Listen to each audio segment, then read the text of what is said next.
بیڑیاں سمجھتے نا، لوہے کی چین لگا دی اور ان کو باندھ دیا. مطلب ابھی وہ پریزن میں، جیل میں نہیں گئے تھے، یہ پریزنر آف وار، مطلب جنگ میں جب پکڑ لیتے نا سب کو بیڑیاں لگا دیتے، ہاتھ باندھ کے رکھتے، پھر لے جانے کے بعد جو بھی ہوگا سزا وغیرہ دی جائیں گی اپنے ملک کی، اپنے شہر. تو ابھی ان کو بیڑیاں لگا کے رکھ دی گئی، مطلب جنگ میں پکڑے گئے، جنگ ختم نہیں ہوئی ابھی. اب جنگ میں یہ پکڑے گئے، ان کے والدین کو خبر پہنچی کہ آپ کے بیٹے کو پکڑ لیا گیا ہے. اب ان کے والدین بڑے رونے لگے، پریشان ہونے لگے، کیا کرے. نبی اکرم صلی اللہ علیہ وسلم کے دوڑے آئے کہ اللہ کے رسول صلی اللہ علیہ وسلم بڑی مصیبت آ گئی ہے، ہمارے بیٹے کو رومیوں نے پکڑ لیا ہے، اس کو زنجیروں میں جکڑ لیا ہے اور اس کو جو باندھ کے رکھ دیا ہے، اب ہم کیا کریں. نبی اکرم صلی اللہ علیہ وسلم فرمایا کہ تم استغفار کی کثرت کرو، اللہ کا ڈر اختیار کرو، تقوی اختیار کرو، استغفار کی کثرت کرو. استغفار کی کثرت خود بخود اللہ کے ڈر کی علامت ایک بندے.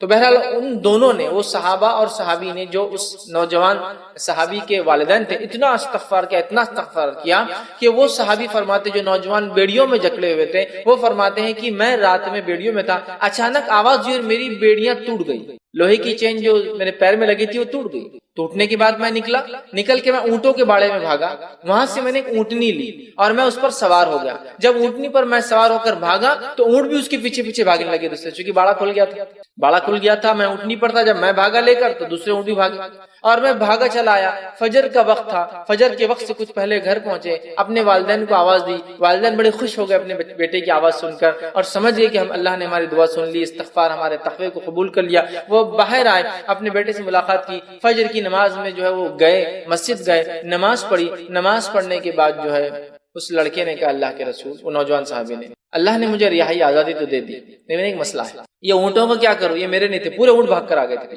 مطلب ایک اونٹنی پر وہ سوار ہوئے بھاگنے کے لیے، تو پورے اونٹ باڑا کھلا تو بھاگ کر آ گئے. اب یہ اونٹوں کا کیا کروں؟ دشمن کے اونٹ ہے نا، میرے نہیں ہے، میں نے تو ایک مینس ذریعہ اختیار کیا بھاگنے کا، یہ اونٹ. اب کیا تو یہ آیت نازل ہوئی، وَمَن يَتَّقِ اللَّهَ يَجْعَل لَّهُ مَخْرَجًا. جو کوئی اللہ کا تقوی اختیار کرتا، اللہ اس کے لیے نکلنا آسان کر دیتا ہے. مصیبت، پریشانی، تنگی، تنگ دستی، نکلنا آسان، مخرجا، نکلنا آسان کر دیتا ہے. وَيَرْزُقْهُ مِنْ حَيْثُ لَا يَحْتَسِبُ، اور ایسی جگہ سے روزی دیتا ہے ایسا گمان بھی نہیں کیا ہوگا. نبی اکرم صلی اللہ علیہ وسلم فرمایا اونٹ تمہارے ہیں، رہائی کی رہائی اور اونٹ کے اونٹ، اور اونٹ تو مذاق نہیں ہے. اس زمانے میں سمجھ لیجیے اونٹ مطلب آج کے زمانے میں ایک کار، اب اتنی گاڑیاں مل گئی، اتنے اونٹ مل گئے، مالداری ہو گئے نا ایک طرح سے. تو ایسی جگہ سے اللہ نے روزی دی جہاں سے انہوں نے گمان بھی نہیں کیا ہوگا. دو فائدے ہوئے تقوی کے، دو فائدے کیا ہوئے؟ ان کے والدین نے جو استغفار کیا، تقوی اختیار کیا، دو فائدے کیا ملے؟ ایک بیٹے کی رہائی اور دوسرا روزی، ایسی جگہ سے جہاں سے سوچا بھی نہ ہوگا. تو یہ آیت بڑی اہم ہے، وَمَن يَتَّقِ اللَّهَ يَجْعَل لَّهُ مَخْرَجًا. ہر قسم کی غم سے عبداللہ ابن عباس رضی اللہ عنہ فرماتے ہیں نکلنا آسان کر جو اللہ کا تقوی اختیار کرتا ہے اور استغفار کی کثرت کرتا ہے. وَيَرْزُقْهُ مِنْ حَيْثُ لَا يَحْتَسِبُ، اور ایسی جگہ سے روزی دیتا ہے جہاں سے اس نے سوچا بھی نہ ہوگا. تو اگر ہم بھی چاہتے ہیں ہوتی ہیں، لیکن اللہ ایسی برکت دیتا ہے ان کی تھوڑی سی کمائی میں کہ وہ خود بھی اپنا کر لیتے ہیں، لوگوں کو صدقہ اور خیرات بھی کرتے ہیں، پڑوسیوں کی مدد بھی کرتے ہیں، اللہ کے دین پر بھی خرچ کرتے ہیں. حالانکہ بہت قلیل تنخواہیں، بہت تھوڑی تھوڑی تنخواہیں ہوتی ہیں، یہ بات میں نے خود دیکھی ہے. تو وہ جو حصول میں انشاءاللہ آپ کے سامنے رکھوں گا، جو باتیں بتاؤں گا، اس پر عمل کیا جائے تو یا تو آپ کے رزق میں اللہ بڑھوتری کرے گا، یا جتنا ہے اس میں ایسی عظیم برکت دے گا کہ آپ خوش اور مطمئن ہو جائیں گے اس رزق سے. یہ بڑی اہم بات ہے. اب یقیناً ایک درس میں، ایک لیکچر میں مکمل پورے شرائط، پورے اصول بتانا میرے لیے ناممکن ہے. تو میں نے 10 کو چنا ہے، 10 ایسے اصول، ایسی باتیں، ایسی کنجیاں رزق کی، جس کو اگر ہم اصولوں کو مان لے، اس کے مطابق زندگی گزارے، اس پر عمل پیرا ہو اور دل میں یہ اعتماد اور توکل رکھے، بھروسہ رکھے کہ اللہ اس کے ذریعے دیں گا، تو انشاءاللہ العزیز ضرور ہمارے رزق میں جو ہے بڑھوتری ہوں گی، اللہ اس میں ضرور برکت دینے والا ہے. تو ایسے 10 اصول میں نے چنے ہیں، 10 کنجیاں میں آپ کے سامنے رزق کے حصول کے رزق میں بڑھانے کی انشاءاللہ آپ کے سامنے رکھوں گا. لیکن یہ مکمل نہیں ہے، یہ کئی باتیں جو کتاب و سنت نے بتائی ہے ان میں سے چند میں آپ کے سامنے رکھنے کی کوشش کر رہا ہوں. آئیے اب کس طرح سے ہم اپنے رزق میں اضافہ کریں، اس کا پہلا اصول جو شریعت نے بتایا ہے، یقیناً اس کی ترتیب میری اپنی دی ہوئی ہے، اس کی ترتیب میری اپنی دی ہوئی، لیکن باتیں اللہ کی کتاب، اس کے رسول کی سنت سے میں نے اہمیت کے اعتبار سے ان کو ترتیب دینا مناسب سمجھا. پہلی چیز جو ہم کریں گے جس سے ہمارے رزق میں بڑھوتری ہوگی، اضافہ ہوگا، فائدہ ہوگا، وہ سب سے پہلی چیز ہے توبہ اور استغفار. توبہ اور استغفار یہ سب سے پہلی چیز ہے رزق کے حصول میں، اس کی چابیوں میں، کہ اگر ہم چاہتے ہیں ہمارا رزق بڑھے، اس میں برکت آئے، مال و دولت اور بچے اولاد کے اندر اور ہماری دنیا کی نعمتوں میں اضافہ ہو، تو سب سے پہلا کام جو کرنا ہوگا توبہ اور استغفار. اب آئیے توبہ اور استغفار بولتے کس کو ہے، وہ اگر جان لے تو زیادہ فائدہ ہوگا، ورنہ استغفر اللہ استغفر اللہ استغفر اللہ تو ہم کہہ رہے ہیں صبح اور شام، استغفر اللہ من کل ذنب واتوب الیہ، استغفر اللہ من کل ذنب واتوب، ہم بار بار پڑھ رہے ہیں، اس کا معنی کیا ہے؟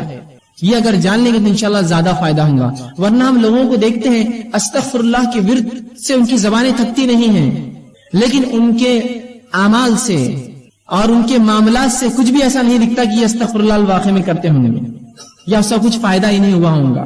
ہم لوگ یہ سمجھتے ہیں شریعت نے جو استغفر اللہ کہنے کا حکم دیا کہ اس کے پڑھنے سے گناہ معاف ہوتے ہیں، تو ہم کو لگا کہ یہ استغفار اس لیے پڑھا جائے کہ گناہ کرو، اس لیے تو معاف ہوتے ہیں. تو ہم گناہ کرتے ہیں اور پھر استغفار پڑھتے ہیں. استغفار تو اس لیے جو گناہ ہو جائے اس کی معافی ملتی ہے. تو ہم سمجھتے نہیں کرنے کے لیے پڑھنا ہے ہم کو کہ اب جو ہو گئے کرو اور پڑھو اور کرو اور پڑھو، جو ہو جائے اس کے لیے ہے.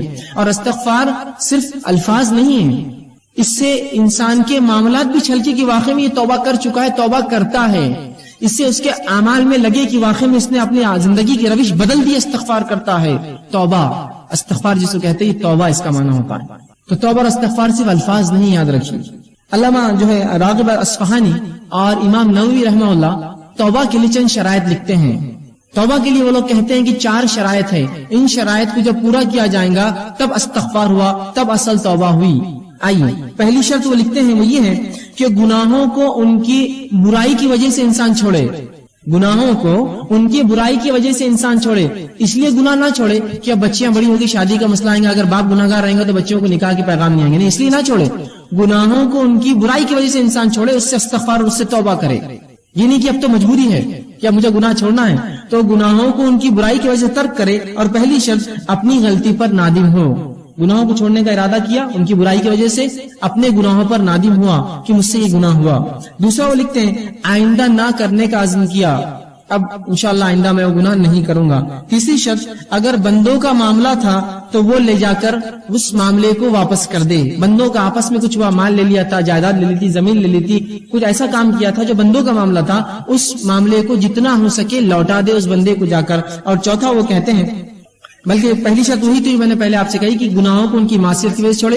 دوسرا گناہوں پر نادم ہو. تیسرا جو ہے گناہوں کو جو ہے پھر دوبارہ نہ کرنے کا عزم کرے. اور چوتھا اگر حقوق العباد بندوں کا معاملہ ہو تو اس معاملے کو، اس چیز کو واپس لوٹا دے. یہ ہے استغفار، یہ ہے توبہ.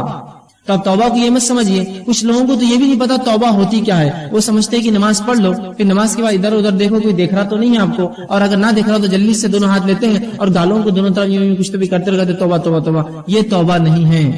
یہ تو بچوں کو نصیحت کے لیے سکھایا جاتا ہے کہ آئندہ ایسی غلطی نہ کرے، چلو توبہ کرو. یہ توبہ نہیں ہے. تو وہ امت کو توبہ کا تصور بھی نہیں ہے کہ اس کے اصول کیا ہے، وہ ہوتی کیسے، اس کا معاملہ کیا ہے. وہ سمجھتے گالوں پر ہاتھ لگانا یہ توبہ ہے. یہ توبہ نہیں، یاد رکھیے. توبہ کی 4 شرائط استغفار کی. آئیے اب جو استغفر اللہ یا استغفار ہے یہ حصول رزق کا ذریعہ ہے.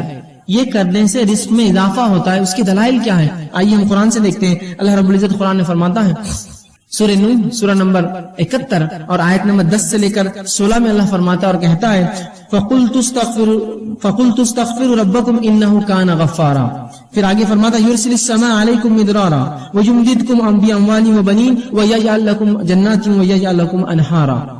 یہ واقعہ یوں ہے کہ نوح علیہ الصلوۃ والسلام نے اپنی قوم کو دعوت دی، اسلام کا پیغام پہنچایا، قوم نے انکار کیا. اس کے بعد اللہ رب العزت کے سامنے نوح علیہ السلام جاتے ہیں اور کہتے ہیں اے اللہ یہ رپورٹ ہے میری، یہ کنکلوژن ہے میرا اس قوم کے تعلق سے کہ اے میرے رب، انہوں نے کہا فَقُلْتُ اسْتَغْفِرُوا رَبَّكُمْ إِنَّهُ كَانَ غَفَّارًا. اے اللہ میں نے اس قوم کو بار بار کہا اے میری قوم اپنے رب سے توبہ کرو اپنے شرک اور گناہوں کی وجہ سے، یقیناً وہ تم کو معاف کرنے والا ہے. اب اگر تم استغفار کرو گے تو فائدہ کیا ہوگا؟ فرمایا یرسل السماء علیکم مدرارا. اگر تم استغفار کرو گے میری قوم تو اللہ آسمان سے تمہارے لیے بارش برسائیں گا. یرسل السماء علیکم مدرارا، موسلا دھار زبردست بارش برسائیں گا. پہلا فائدہ استغفار کا. پھر آگے اللہ نے کہا، نوح علیہ السلام کہتے ہیں مدرارا وَيُمْدِدْكُمْ بِأَمْوَالٍ وَبَنِينَ، اور اللہ تمہارے مال میں اور اولاد میں اضافہ کریں گا، بالخصوص مال میں اور لڑکوں میں تمہارے اضافہ کریں گا. کیا کرو گے تو؟ استغفار کرو گے تو. وَيَجْعَلْ لَكُمْ جَنَّاتٍ وَيَجْعَلْ لَكُمْ أَنْهَارًا، اور تمہارے لیے بہترین باغ بنائیں گا، باغات کو نکالیں گا. وَيَجْعَلْ لَكُمْ أَنْهَارًا، اور تمہارے لیے بہترین نہریں نکالیں گا. اگر کیا کرو گے تو؟ استغفار.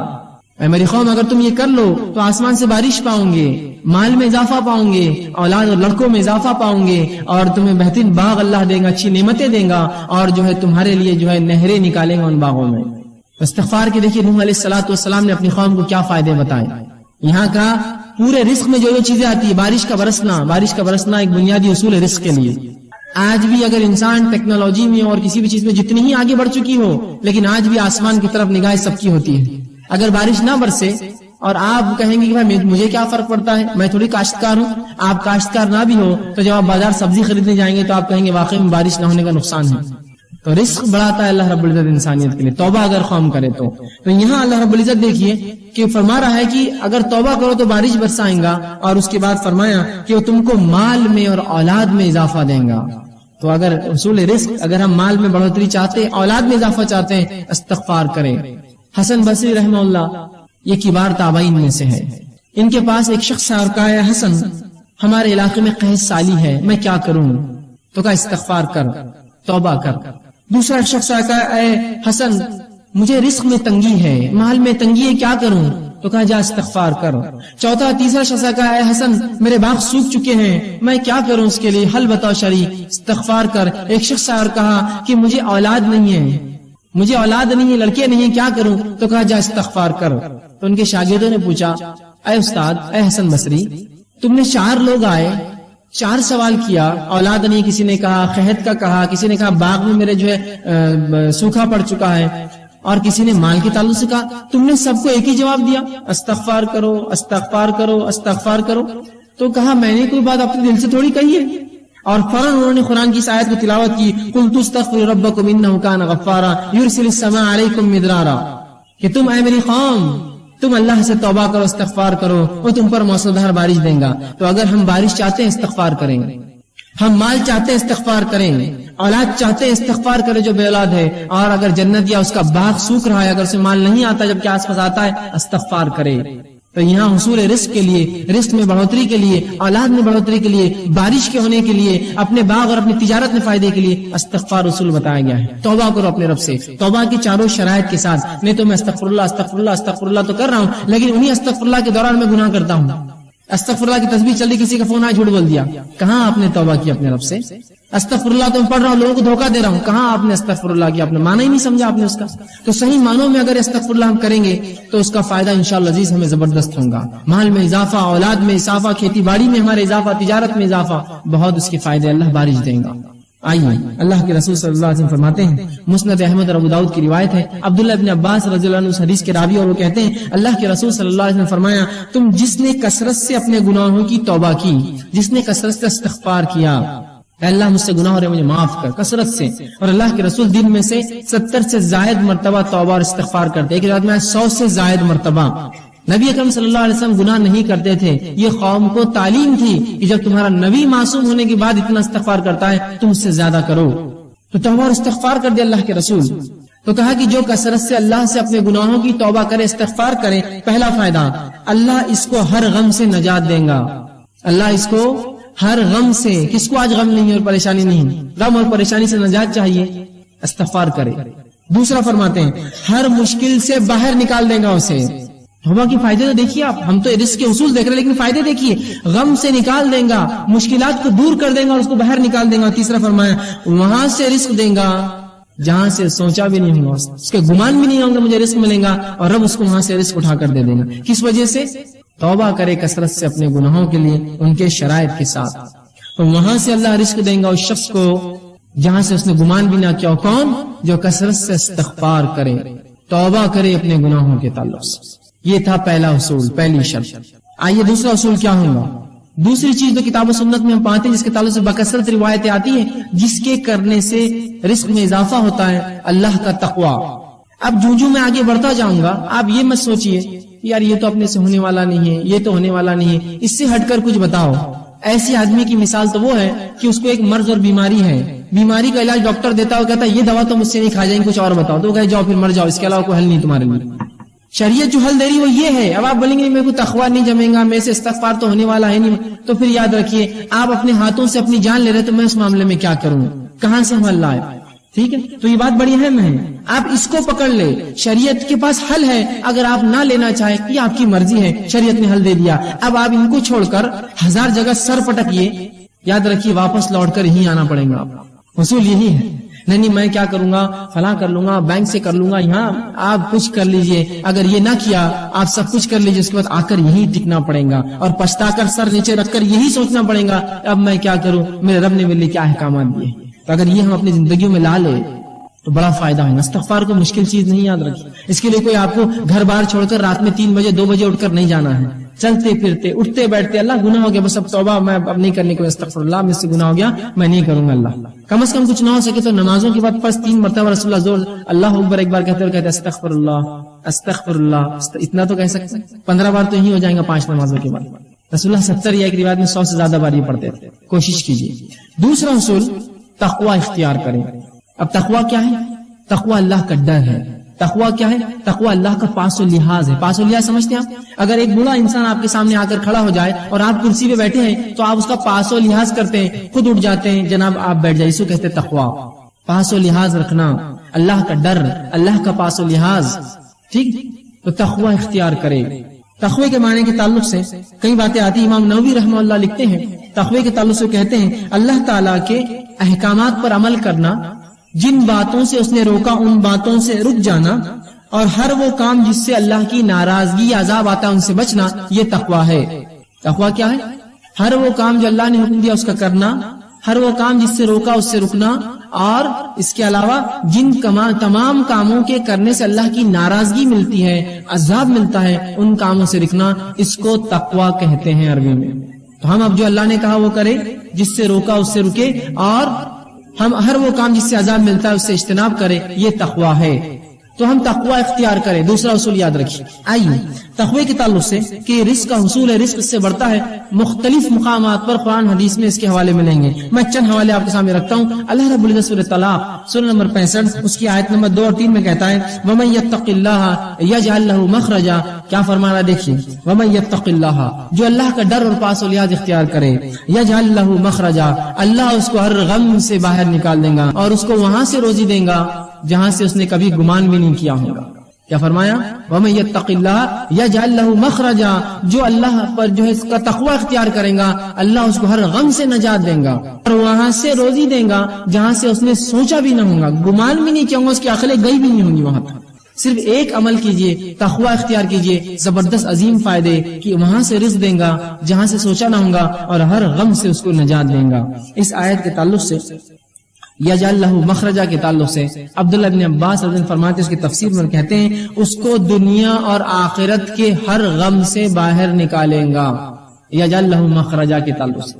اور اسی آیت کے جملے کی تفسیر میں عبداللہ ابن مسعود رضی اللہ عنہ فرماتے ہیں اور کہتے ہیں ان اکبر آیات من قرآن فرجا، غموں کو، مصیبتوں کو اور پریشانیوں کو دور کرنے والی قرآن کی سب سے عظیم آیت ہے. جو شخص اللہ کا تقوی ڈر اختیار کرے اللہ کیا کرتا ہے اس کے لیے یجعل لہ مخرجا، ہر غم سے نکلنا، ہر مشکل سے نکلنا آسان کرتا ہے اور وہاں سے روزی دیتا ہے جہاں سے اس نے گمان بھی نہیں کیا تھا.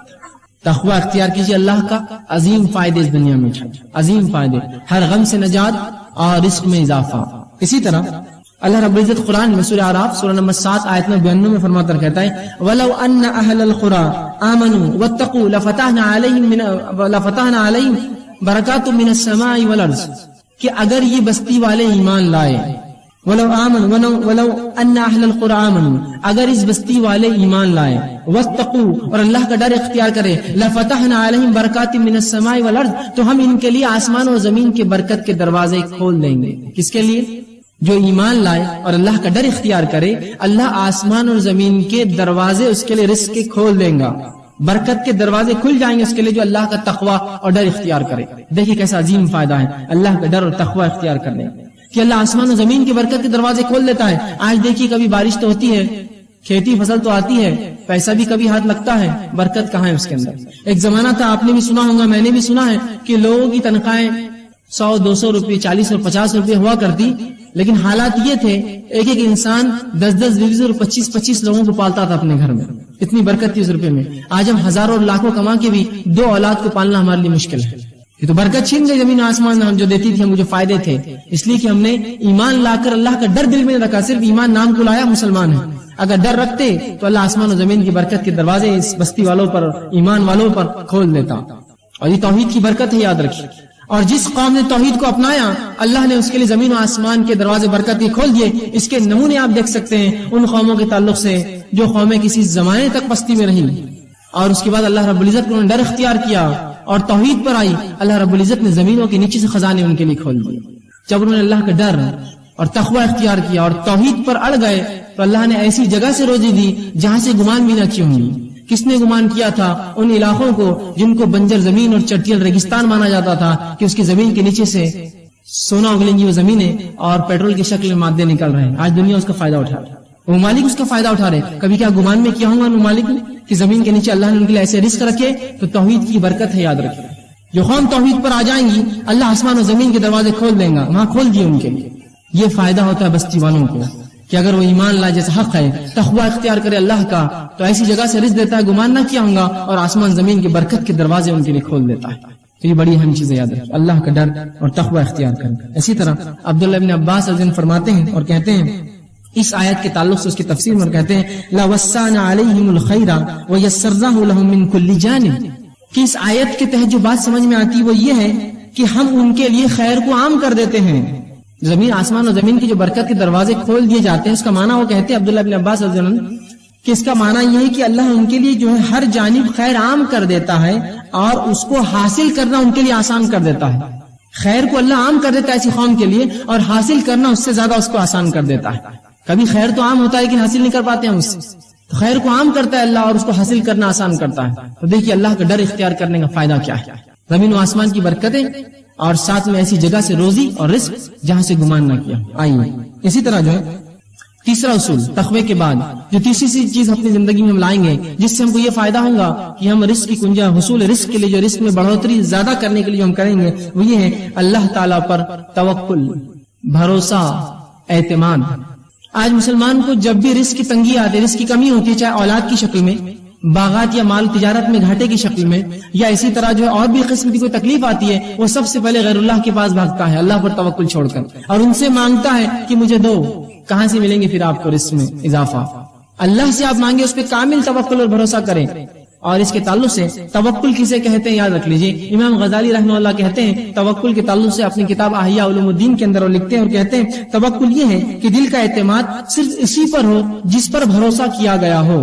دل کا مکمل اعتماد اس ذات پر ہو جس پر بھروسہ کیا ہو اور مکمل طور پر اس پہ توکل کرے جس کا اس نے دعویٰ کیا ہو. اگر ایک شخص یہ کہتا ہے میں مسلمان ہوں اور رب پر میرا توکل بھروسہ ہے, اب مکمل طور سے اس پر اعتماد کرے کہ ہاں رب مجھے دینے والا ہے, اب ضرورت نہیں شک و شبہ کی. مکمل اعتماد کرے اس ذات کے اوپر جس کا اس نے نام لیا ہے, اس پہ اعتماد. یہ ہے توکل, بھروسہ, اعتماد جس کو ہم زبان میں کہیں.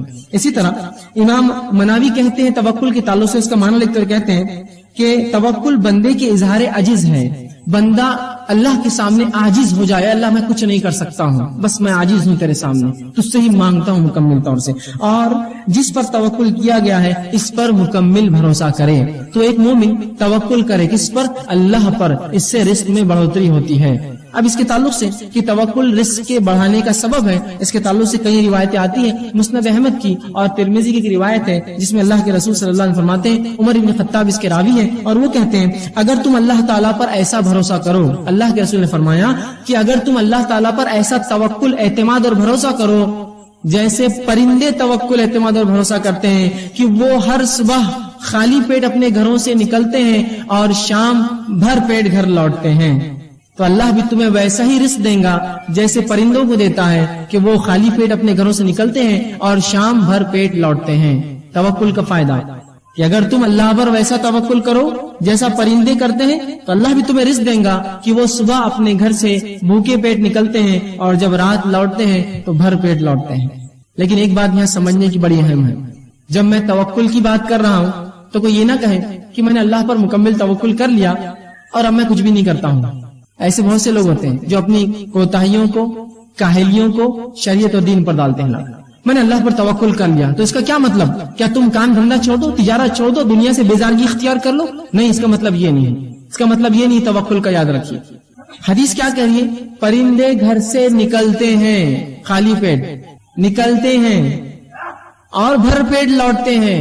تو یہاں کوشش کرنا ہے. پرندے گھونسلوں میں بیٹھ کر توکل نہیں کرتے ہیں کہ اللہ دے گا, پرندے اپنے گھروں سے نکلتے ہیں رسول اللہ فرماتے ہیں اور شام بھر پیٹ لوٹتے ہیں. آپ بھی اللہ پر بھروسہ کیجئے, گھر سے نکل جائیے, انشاءاللہ رب ہم کو جو ہے ضرور روزی دیں گا اور شام ضرور بھر پیٹ لوٹیں گے. لیکن پرندے جو ہوتے ہیں ان کا معاملہ تھوڑا انسانوں سے مختلف ہوتا ہے, یہ بھی بتا دوں. پرندے سیدھے جا کر رزق لے لیتے ہیں. انسانوں کو رزق حاصل کرنے کے لیے نوکری, تجارت, کاروبار کرنا پڑتا ہے, دکانوں میں جانا پڑتا ہے اور اسی طرح مختلف مقامات پر جانا پڑتا ہے کمانے کے لیے. پرندوں کا تھوڑا رزق الگ ہے, ہم سے مختلف ہے. وہ سیدھے رزق کو اٹھا لیتے ہیں, جا کر پھل اناج کھا لیتے ہیں. ہم تو ویسا نہیں کر سکتے. ظاہر سی بات ہے ہمارا توکل ویسا ہوگا کہ ہم گھروں سے نکلیں گے, کچھ نہ ہو تو ایک دکان والے کے پاس جائیں, کہیں گے بھائی آج کچھ ہم مالی کو دے دو, میں بھیک تو نہیں مانگ سکتا, میں کام کر کے کما لوں گا آج شام تک. نکلے تو صحیح. تو ہمیں کالج, اسکول اور مکاتب, اسی طرح جو ہے اپنے آفیسز اور جو ہے اپنے کام کی جگہوں پر جانا پڑے گا, تب ہم جو ہے شام بھر پیٹ لوٹیں گے. یہ مانا ہے.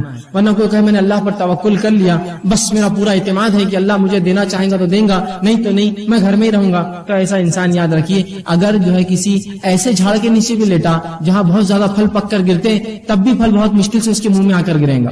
یہ توکل نہیں ہے, یہ توکل نہیں. ٹھیک ہے. توکل کا معنی یہ ہے کہ آپ کوشش کریں اللہ پر بھروسہ رکھتے ہوئے, اللہ ضرور آپ کو رزق دیں گا. کوشش کریں. تو اس کا مطلب یہ نہیں آپ کوشش چھوڑ دیں, اور کیوں نہ ہو. اللہ سورۃ طلاق سورہ پیسہ آیت نمبر 3 میں فرماتا ہے وَمَن يَتَوَكَّلْ عَلَى اللَّهِ فَهُوَ حَسْبُهُ, جو اللہ پر بھروسہ اور اعتماد کرتا ہے اللہ سے کافی ہو جاتا ہے, اللہ اس کے لیے کافی آتا ہے. لیکن کوشش یہ زیادہ ضروری ہے, شک اور شبے میں نہ پڑے آپ. ورنہ بہت سے لوگ ہوتے ہیں کہتے ہیں بھائی کیوں محنت کر رہے ہو, مشقت کر رہے ہو, بس اللہ اللہ کرتے رہو, جتنا دینا اللہ دیں گے. ارے بھائی کوشش ضروری ہے, کوشش کے بعد تمام چیزیں ہیں. ٹھیک. اللہ کے رسول صلی اللہ علیہ وسلم کے پاس ایک شخص آیا, ابن حبان کی روایت ہے, عمرو بن امیہ رضی اللہ راوی ہے. وہ کہتے ہیں کہ رسول اللہ صلی اللہ علیہ وسلم کا ایک شخص آیا اور اس نے کہا اللہ کے رسول میں اپنی اونٹنی کو کھلا چھوڑ دیتا ہوں اور اللہ پر توکل کرتا ہوں, بھروسہ کرتا ہوں. رسول اکرم نے کہا نہیں, تو اس کے گھٹنے کو پہلے باندھ دے پھر اللہ پر توکل کر. سمجھے آپ توکل کا معنی؟ تو کوشش کر لے اس کو بچانے کی, کیوں بھاگ کر نہ جائے, پھر اللہ پہ بھروسہ کر. تو اونٹنی کو کھلا چھوڑیں گے اور اللہ پہ بھروسہ کریں گے تو بھاگ جائیں گے. پھر تو جو تیرے ماتحت کوشش ہے وہ کر لے کہ اونٹنی کے گھٹنے کو باندھ دے, پیر کو باندھ دے, پھر اللہ پر بھروسہ کر, پھر انشاءاللہ العزیز جو ہونا ہے وہ اللہ کریں گا. لیکن یہ نہیں کہ آپ کو کوشش نہ کرے اور کہیں میں نے اللہ پر توکل کر لیا, اب اللہ میرا رزق میرے گھر میں بھیج دیں گا, میں بیٹھا رہوں گا. ایسا نہیں ہونے والا. یاد رکھیں پرندے نکلتے ہیں اللہ پر بھروسہ کر کے, شام بھر پیٹ لوٹتے ہیں. نکلیے, کوشش کیجئے, جائیے, تو یہ معاملہ ہوگا. لیکن ہمارے پاس ایک عجیب مسئلہ ہے. ہم نے کام کو چھوٹے اور بڑے معاملوں میں تقسیم کر دیا, چھوٹے کام اور بڑے کام. اور شریعت نے جہاں اچھا اور برا نہیں کہا, اچھے کام اور برے کام بھی ہم نے کر لیے. کوئی کام جب تک حلال ہو اچھا اور برا نہیں تو سب اچھے ہیں, اگر حلال ہے تو اچھا ہے. کوئی انسان اگر جوتا بھی اگر سیتا ہے تو وہ بھی اچھا کام کرتا ہے, کوئی غلط نہیں. ہاں اگر کوئی بہت کماتا اور حرام کام کرتا ہے تو وہ کام غلط ہے, بڑے اس کے کہ اس نے حلال کام کرا, ایک جوتا سی رہا ہے, جھاڑو مارتا ہے, حمام اور پیخانے لوگوں کے صاف کرتا ہے, وہ حلال کام ہے اس کے لیے, بڑے اس کے کہ حرام کام کریں. لیکن ہمارا مسئلہ یہ, وہ ڈگری وہ پوسٹ ملی تو میں جاؤں گا, نہیں تو میں کام نہیں کروں گا. پھر ایسے لوگوں کے لیے توکل اور بھروسہ اور تقویٰ کچھ کام نہیں آنے والا. یہاں نکلنے کے معنی میں آپ جائیے, کوشش کیجیے. آپ کوشش نہیں کریں گے اور بولیں گے میں سیدھا جاؤں اور ایک مالدار انسان بن جاؤں, تو یہ ہونے والا ہی نہیں. کوشش کیا ہے اس کے لیے. اور ہر شخص جو کسی زمانے میں مالدار ہوتا ہے, کسی زمانے میں کہانی پوچھی وہ غریب بھی تھا, چھوٹی چھوٹی کوشش کی اور اسی کوشش میں بڑھتا رہا, اللہ نے اس کو برکت دی. سمجھ رہے آپ بات؟ تو کوشش کیجیے, چاہے کام کوئی بھی ملے, حلال ہے کرنے میں شرمائیے مت, بڑھ جائیے آگے, اس کو بڑھ کر کیجیے. انشاءاللہ عزیز آپ کو دنیا اور آخرت کے فائدے ہوں گے انشاءاللہ. ٹھیک ہے. چوتھی چیز جو ہم کو کرنا پڑیں گے رزق کو بڑھانے کے لیے وہ ہے صلہ رحمی. صلہ رحمی بڑی اہم چیز ہے, یاد رکھیے. صلہ رحمی کا معنی ہوتا ہے رشتوں کو جوڑے رکھنا, رشتوں کو جوڑے رکھنا. ٹھیک ہے. حافظ ابن حجر اسقلانی رحمہ اللہ وہ لکھتے ہیں اس کے تعلق صلہ رحمی کے تعلق سے, اور کہتے ہیں کہ صلہ رحمی سے مراد رشتہ داری ہے, اور رشتہ دار سے مراد وہ لوگ ہیں جن میں باہمی نسبتی تعلق ہو, چاہے پیدائش سے تعلق بنا ہو, چاہے نکاح سے تعلق بنا ہو, نسبتی اس سے تعلق ہو, چاہے پھر وہ وارث ہو یا نہ ہو, محرم ہو یا نہ ہو, وہ اس کا رشتہ ہے. مثال کے طور پر کچھ لوگ وارث ہوتے ہیں رشتہ دار, مثال کے طور بیٹے اور بیٹیاں یہ وارث ہیں, اور ساتھ میں محرم بھی. لیکن کچھ لوگ غیر محرم بھی ہوتے ہیں جو آپ کے رشتہ دار ہوتے ہیں, آپ کے جو ہے چچیری بہنیں اور پھپھیری بہنیں اور خلیری بہنیں, وہ آپ کی محرم نہیں ہے لیکن رشتہ دار ہے. تو یہ تمام رشتے جو انسان پیدائش سے لاتا ہے اور تمام رشتے جو اس کے نکاح کی بات بنتے ہیں یہ ہے اس کے رشتہ دار, اور ان سے صلہ رحمی کرنا, رشتوں کو جوڑے رکھنا, خام و خواہ کے نہیں توڑنا. لیکن آج ہم دیکھتے ہیں لوگ خطا رحمی کرتے ہیں, رشتوں کو توڑ دیتے ہیں. آسانی سے بھائی چچا ہے بات نہیں کرتا، یہ ہے بات نہیں کرتا، ان کے پاس جاتا نہیں، ان سے ملتا نہیں، ان کے پاس کھاتا نہیں، رشتے مت توڑی خواہ کے. صلہ رحمی کے آئیے فائدے سن لیجیے. اللہ کے رسول صلی اللہ علیہ وسلم فرماتے ہیں، جو ہے بخاری کی روایت ہے، ابو ہریرہ رضی اللہ عنہ اس حدیث کے راوی کہتے ہیں آپ صلی اللہ علیہ وسلم فرمایا جو شخص اپنے رزق میں کشادگی چاہتا ہے اور اپنی عمر میں اضافہ چاہتا ہے وہ صلہ رحمی کرے. جو شخص اپنے رزق میں کشادگی، روزی میں بڑھوتری چاہتا ہے اور عمر میں برکت اور اضافہ چاہتا ہے وہ صلہ رحمی کرے، رشتوں کو باقی رکھے، خاموخواہ رشتے نہ توڑے. آئیے دوسری روایت انس بن مالک رضی اللہ عنہ فرماتے ہیں، بخاری کی روایت ہے، فرماتے ہیں رسول اللہ نے کہا جو شخص یہ چاہتا ہے کہ اس کے رزق میں وسعت ہو، کشادگی ہو اور عمر میں بڑھوتری اللہ بڑھائے تو وہ صلہ رحمی کرے، رشتوں کو باقی رکھے، خاموخواہ رشتے نہ توڑے. اسی طرح مسند احمد اور ترمذی کی ایک روایت ہے جس میں اللہ کے رسول صلی اللہ علیہ وسلم فرماتے ہیں، ابو ہریرہ رضی اللہ عنہ اس حدیث کی بھی راوی ہے، وہ کہتے ہیں اللہ کے رسول نے فرمایا اپنے خرابت داروں کے تعلق سے معلومات حاصل کیا کرو، اپنے رشتہ داروں کے بارے میں معلومات لیا کرو، اس لیے کیا فرماتے ہیں تاکہ تم صلہ رحمی کر سکو، تاکہ ان سے رشتے باقی رکھ سکو. بلا شبہ بغیر شک کے صلہ رحمی سے خاندان میں محبت، صلہ رحمی کرنے سے خاندان میں محبت، مال میں کثرت اور عمر کے اندر اضافہ ہوتا ہے. صلہ رحمی کرنے سے خاندان میں محبت، مال میں کثرت اور کیا ہوتا ہے، عمر میں اضافہ ہوتا ہے. تو ہمیں بھی چاہیے ہم صلہ رحمی کریں. اسی طرح طبرانی کی ایک روایت ہے جس میں آپ صلی اللہ علیہ وسلم فرماتے ہیں اور صلہ رحمی کا ایک ایسا عظیم فائدہ بتاتے ہیں. حضرت علی رضی اللہ عنہ حدیث کے راوی وہ کہتے ہیں جو شخص اس بات کو پسند کرے کہ اس کی عمر میں اضافہ ہو اور اس کے رزق میں وسعت ہو اور اس سے بری موت سے اللہ بچا لے اور دور کر دے وہ صلہ رحمی کرے. جو شخص یہ چاہتا ہو کہ اس کے مال کی کثرت و مال بڑھے، عمر میں اضافہ ہو اور بری موت سے اللہ اس کو بچا لے وہ صلہ رحمی کرے، رشتوں کو جوڑے رکھے. آئیے صلہ رحمی کا ایک اور فائدہ دیکھیے، عظیم فائدہ. رسول اللہ فرماتے ابن حبان کی روایت ہے، ابو بکر رضی اللہ عنہ حدیث کے راوی ہے، وہ کہتے اللہ کے رسول فرمایا تمام نیکیوں میں سب سے زیادہ جس نیکی کا جلدی بدلہ مل جاتا ہے وہ صلہ رحمی ہے. تمام نیکیوں میں سب سے جلدی جس نیکی کا بدلہ ملتا ہے وہ صلہ رحمی ہے. اور پھر فرماتے ہیں جس کا ثواب حاصل ہوتا ہے صلہ رحمی سے ملتا ہے. یہاں تک کہ جب کسی برے خاندان کے لوگ، نیک نہیں ہے، برے خاندان کے لوگ اپنے رشتہ داروں سے صلہ رحمی کرتے ہیں تو اللہ تعالیٰ ان کے مالوں کو بڑھا دیتا ہے. کیا فرما رہے ہیں؟ سب سے جلدی بدلہ اگر کسی عمل کا دنیا میں ملتا ہے تو وہ صلہ رحمی ہے. حتیٰ کہ کوئی خاندان ہے جو نافرمان ہے اپنے رب کا لیکن لوگوں کے رشتے، اپنے رشتوں کو باقی رکھتا ہے تو اللہ اس کو دنیا میں یہ بدلہ دیتا ہے کہ اس کے مال کو بڑھا دیتا ہے. حالانکہ لوگ گنہگار ہیں لیکن بدلہ کیا مل رہا ہے دنیاوی صلہ رحمی کا کہ مال کو بڑھا دیتا ہے، ان کی اولاد کی تعداد بڑھا دیتا ہے، مال میں اضافہ کرتا ہے، اولاد میں اضافہ ہوتا ہے اور کسی بھی صلہ رحمی کرنے والے کا خاندان محتاج نہیں رہ سکتا، چاہے گناہگار کیوں نہ ہو. صلہ رحمی کرتا ہے تو انشاءاللہ العزیز محتاج کبھی نہیں ہوگا.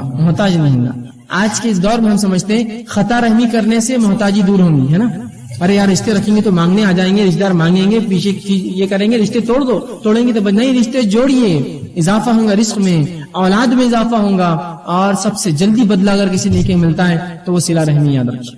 تو صلہ رحمی میں آگے بڑھیے، رشتوں کو جوڑیے. 5واں اصول جس پہ ہم عمل کرنے کی کوشش کریں گے جس سے رزق میں اضافہ ہوتا ہے وہ یہ ہے اللہ تعالیٰ کی راہ میں خرچ کرنا. اللہ تعالیٰ کی راہ میں خرچ کرنا، اللہ نے جو مال دیا ہے. اب دیکھیے ایک بات، جب بھی خرچ کرنے کی بات آتی ہے تو لوگ مالداروں کی طرف دیکھتے ہیں، بھائی تمہارے لیے بات ہے ہمارے لیے تو نہیں. ایسا ہوتا ہے جب بھی خرچ کرنے کی بات آئی، بھائی یہ تو تمہارے لیے، ہم تو اس سے بری نہیں ہے کوئی بھی اس سے. ایک آدمی جو دن بھر میں 10 روپے کماتا ہے، اگر وہ بھی اللہ کی راہ میں روپیہ خرچ کرے تو اس کو کبھی کبھار اس شخص سے زیادہ اجر ملتا ہے جو لاکھوں روپیہ خرچ کرے. معلوم ہے؟ اسی تعلق سے ایک حدیث رسول اللہ نے فرمائی، ایک شخص نے 1 درہم خرچ کیا اور ایک نے 1000 درہم خرچ کیا، دونوں برابر ہے. یہ ایک روایت نے فرمایا ایک شخص نے 1 درہم خرچ کیا، ایک نے 1000 کیا، یہ ایک والا 1000 پر فوقیت پا گیا. صحابہ نے کہا اللہ کے رسول 1 درہم اور 1000 کیسے برابر ہوں گے دونوں خرچ کرنے والے؟ تو کہا ایک شخص نے 2 درہم کمایا، ایک اللہ کی راہ میں خرچ کر دیا، یہ برابر ہوگا اس مالدار کی جس نے 1000 خرچ کیے. مطلب یہ حدیث جو بتا رہی ہو یہ فیصد، پرسنٹیج. اگر میں روز دن بھر میں 1,00,000 روپیہ کماتا ہوں تو کیا میں 50,000 خرچ کرنے کا دل ہے میرا؟ لیکن وہیں اگر ایک غریب دن میں 10 روپے کماتا اور دیکھتا میرا پڑوسی ایک انسان اس کو آج کچھ بھی کمائی نہیں، لے 5 تیرے اور 5 میرے، آدھی تنخواہ اللہ کی راہ میں خرچ کر دی اس نے، کیا ثواب ہے اس کا؟ اللہ تعالیٰ فیصد میں اجر دیں گا، ظاہر سی بات ہے اس کی تنخواہی اس کو ملا ہی 10 روپے تھا اور 5 خرچ کر دیے، سبحان اللہ، تو 50% خرچ کیا، اجر فیصد سے ملنے والا ہے بھائی۔ یہ مت سمجھیے آپ کہ بھائی تو میں نے تو زندگی بھر میں تو 1 لاکھ ہی کمایا، کیا خرچ کیا ہوں گا میں نے؟ نہیں، آپ کا فیصد کیا تھا بھائی؟ اگر لاکھ میں سے 25,000 خرچ کیے تو آپ نے 25% دولت اللہ کے نام میں خرچ کر دی، اور کبھی کبھار مال و دولت والوں کو اتنی توفیق نصیب نہیں ہوتی کہ فیصد میں اپنے مال سے نکالے۔ تو آپ یہ مت سمجھیے کہ خرچ آئے تو میں مالدار تم لوگ دیکھو، نہیں، ہر آدمی خرچ کرے گا۔ ایک جذبہ پیدا کیجیے اپنے اندر خرچ کرنے کا اللہ کے نام میں، کہ اگر میں 10 روپیہ دن میں کماتا ہوں، کوشش کروں کہ 1 روپیہ خرچ کروں جو کہ 10% میرے مال کا اور کمائی کا ہوگا، اللہ یقیناً اجر دے گا۔ معلوم، خرچ کیجیے اللہ کے نام میں، جذبہ پیدا کیجیے۔ مالداری اور غریبی خرچ میں آڑ نہیں بنتی، اصل چیزیں نیت ہے جو خرچ میں آڑ بنتی ہے۔ اصل غنا اللہ کے رسول فرماتے اصل مالداری دل کی مالداری، دل سے مالدار ہو آدمی، مال سے نہیں۔ ایک آدمی تو مال سے کروڑپتی ہے لیکن بازو والے کے پیسے بھی اس کی نظر رہتی جب وہ نوٹا نکالتا ہے، اور ایک آدمی غریب ہے لیکن اس کو کسی کے مال کے اوپر اس کی نظر نہیں ہے، اللہ اس کو دے رہا، وہ کما رہا، میں اپنا کما رہا ہوں۔ تو غنا، مالداری تو اصل دل کی مالداری ہوتی ہے، پیسے اور نوٹوں سے انسان مالدار نہیں ہوتا۔ کبھی تو کچھ لوگ پیسے کما کے اور غریب بن جاتے ہیں، کہ پہلے جو ہے کھاتا پیتا تھا، اب پیسے خوب کما رہا تو اب صرف چنے پہ گزارا کرتا ہے، اس لیے کہ وہ اور جمع کرتا ہے۔ تو غنا دل کا ہوتا ہے، مالداری دل سے ہوتی ہے، دل سے مالدار بنیے، اللہ کی راہ میں خرچ کیجیے، اللہ دیتا ہے، یاد رکھیں۔ اور ایسے لوگوں کی مثالیں میں آپ کو دے سکتا ہوں جنہوں نے اپنی زندگی میں چھوٹے چھوٹے کام کیے اور اللہ کی راہ میں ایسا پیسہ خرچ کیا کہ انہوں نے بڑی بڑی مساجدیں بنائی۔ ایسے واقعی بعید نہیں، اگر آپ نے نہ دیکھے ہوتے ایک الگ بات ہے، نہ سنے ہوتے الگ بات ہے، کہ لوگوں نے حمالیاں کی اور اپنے مال و دولت سے زمینیں خریدی ان پیسوں سے، اور اس پر مسجدیں تعمیر کی اپنے روپے اور پیسے سے۔ ایک صاحب کو تو میں بھی جانتا ہوں جنہوں نے اپنی زندگی بھر جو ہے فگے بیچے، بلونز، اور ایک مسجد انہوں نے تعمیر کی اس کمائی کے اوپر۔ تو خرچ کرنے والا دل سے مالدار ہو تو خرچ کرتا ہے، اب دل سے ہی غریب ہو تو پھر اس کے لیے بہت مسئلہ ہے۔ اللہ جتنا دے، ایک عہد کے برابر دیا تو دوسرے کی توقع کریں گا، دوسرے عہد کے برابر سونا دیا تو تیسرے کی توقع کریں گا، اس کی خواہش بنی ہونے والی۔ تو خرچ کیجیے اللہ کے نام، جذبہ پیدا کیجیے، اس کا بڑا فائدہ ہے، بڑا فائدہ ہے۔ اب اللہ کے نام میں خرچ کرنے کا کیا معنی ہے؟ جہاں جہاں اللہ نے حکم دیا وہاں خرچ کیجیے، یتیموں میں، مسکینوں میں، فقیروں میں، مسافروں کے اندر، وہ لوگ جن کی گردنیں جو ہے دبی ہوئی ہے بوجھ کے تحت، ادھار جن پر ہے، ان میں، جو لوگ جو ہے اسلام پر چلنے کی بنیاد پر جیلوں میں ڈال دی گئے، ان کے چھڑانے کے لیے مختلف جگہ جہاں شریعت نے حکم دیا، اللہ کی راہ میں خرچ کیجیے، یاد رکھیے۔ اب آئیے، خرچ کرنے سے مال و دولت میں اضافہ ہوتا ہے، اس کے دلائل سن لیجیے۔ اللہ رب العزت سورہ سبا سورہ نمبر 34 آیت 39 میں فرماتا اور کہتا ہے وَمَا أَنفَقْتُم مِّن شَيْءٍ فَهُوَ يُخْلِفُهُ، اور آگے فرماتا وَهُوَ خَيْرُ الرَّازِقِينَ، تم جو کچھ اللہ کی راہ میں خرچ کرو گے اللہ اس کو لوٹا دے گا، اور اللہ خیر رزق دینے والا ہے۔ کیا فرمایا؟ تم جو کچھ اللہ کی راہ میں خرچ کرو گے اللہ اس کو لوٹانے والا ہے، یخلفہ، تم کو واپس پلٹائیں گا اللہ وہ چیز۔ سبحان اللہ۔ اندازہ لگائیے، دنیا میں اگر ہم کسی پر خرچ کریں، اس کی حیثیت مرتبہ استطاعت کے مطابق خرچ کرتے ہیں کہ یار جتنا خرچ کریں گے اتنا ریٹرن بھی ملے گا، یہ آدمی کی حیثیت زیادہ ہے نا۔ اندازہ لگائیے، لوگ اللہ کے راہ میں خرچ کر کے سوچتے ہیں ہم غریب بن جائیں گے۔ ارے کیسے تم غریب بنو گے؟ تم سوچو تو صحیح، کس کے راستے میں تم پیسہ دے رہے ہو؟ کیا وہ ذات تم کو غریب رہنے دیں گی اس کے راہ میں خرچ کرنے کی بات؟ کبھی نہیں ہو سکتا، یاد رکھیے۔ جو اللہ کے راہ میں خرچ کرتا ہے اللہ اس کو عظیم نعمت عطا کرتا ہے، یاد رکھیے۔ خرچ کرنے کا جذبہ بنائیے، اور یاد رکھیے اللہ کے راہ میں ہم جیسا خرچ کریں گے ویسا اس کا بدلہ بھی ملے گا۔ آج ہماری ذہنیتیں اتنی کند ہو گئی ہیں، اتنی بگڑ چکی ہے کہ سب سے ناقص، سب سے کمزور، سب سے چھوٹا، سب سے ادنا اور سب سے بیکار قسم کی چیز اللہ کی راہ میں ہم خرچ کرتے ہیں۔ دلائل کی فہرست لا کر گنا سکتا ہوں۔ میرے گھر کا کام چل رہا ہے اور میرے گھر کی فرشی کیسی ہونا چاہیے، وہ میرے شان و شوکت اور میرے اسٹیٹس کے مطابق ہونا چاہیے۔ وہیں کوئی کہے کہ بھائی اللہ کی راہ میں کچھ اگر آپ دے دیتے، ایک مسجد، ایک مدرسہ یا دینی کچھ کام ہو رہا ہے، ایک فرشی دے دیجئے، تو وہ کہتا ہے کہ فلاں دکان پہ جاؤ، اس کو فون کر کے بولتا ہے 3rd گریڈ کی یہ سب سے ناقص فرشیاں ہو تو نکال کر دے دو، اس لیے کہ وہ مسجد میں لگنا ہے۔ میرے گھر کا اگر نل ہو تو سب سے اچھا ہو، کروم پالش